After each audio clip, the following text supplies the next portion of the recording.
जितेबले पाठ पढ़ा समय रे मुझे देखिली समाज रे मो दीदी तापर भाई मैंने सब केश दान करुँच से विषय मुझे जानवा चाहिए कि कहीं दौरान से पचारिकी बुझिली तापर से कहले कि जो कैंसर पेसेंट मैंने केमो नौ से चुटी झड़ी जाऊँगी पुरुष मान चुटी झड़वा जो जहाँ जी आमको कष्ट देनी गोटे नारी जिते तार केश को हराऊँगी जी सब लाज सहवाक पड़ूँ से मोर केश को 12 इंच केश को काटिकी आमर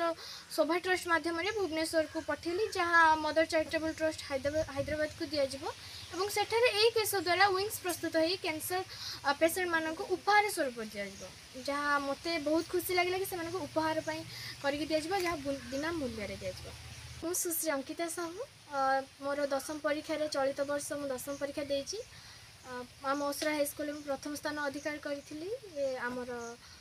असराड़ी घर। कौन कह चाहिए बर्तमान जो केशदान करने जाऊँगी कौन कह चाहिए विषय प्रथमे तो मु